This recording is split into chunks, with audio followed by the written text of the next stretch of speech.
আসছে নির্বাচনে শুধু সরকার পরিবর্তন নয়, জাতির আগামী 100 বছরের গতিপথ নির্ধারিত হবে বলে জানিয়েছেন প্রধান উপদেষ্টা ডক্টর মোহাম্মদ ইউনূস।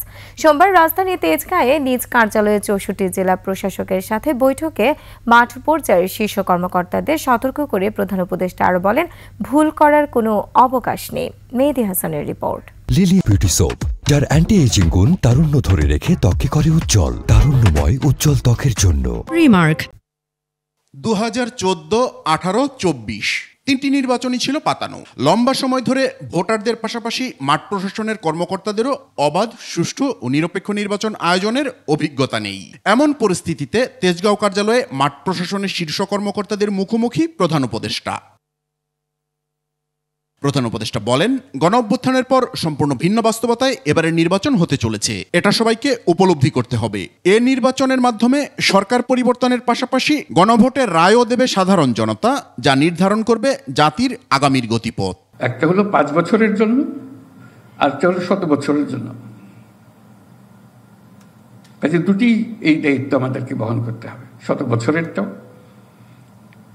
এবং 5 বছরের যেটা হবে সেটা। এবং সেই 5 বছরে হবে 100 বছর নির্বাচন জাতিকে কোন দিকে নিয়ে যাবে সেটাকে লক্ষ্য করে। ঘাপটি মেরে থাকা পতিত স্বৈরাচারের দোসররা নির্বাচন বানচাল করার ষড়যন্ত্র করবে, স্মরণ করিয়ে দেন প্রধান উপদেষ্টা।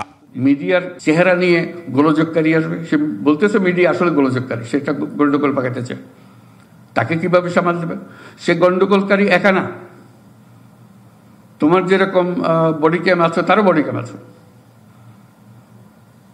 অন্যদের মাতিয়ে এই কথা ছড়িয়ে দিয়ে সে সারা দুনিয়াকে উথাল পাতাল করে দিচ্ছে। কোন কর্মকর্তা অসুবিধা মনে করলে এখনই জানানোর অনুরোধ ডক্টর ইউনূসের। যে ভূমিকা পালন করবে না সে জাতির কাছে বেইমানি করলো, এরা আত্মহতি দিল, তোমাকে পাতে এনে দিল, তুমি কাজটা সমাধান করতে পারলে না। জাতি এটা মাফ করতে পারবে না। যদি আমাদের ত্রুটি হয়ে যায়, ভুল হয়ে যায়, জাতি এটা কিছুই মাফ করবে না। নির্বাচনে যারা ভালো করবেন সেই সব কর্মকর্তাদের পুরস্কার দেওয়া হবে বলে জানান প্রধান উপদেষ্টা। তোমাদেরকে আমরা গ্রেডিং করব। মেহেদী হাসান, 21 টেলিভিশন, ঢাকা।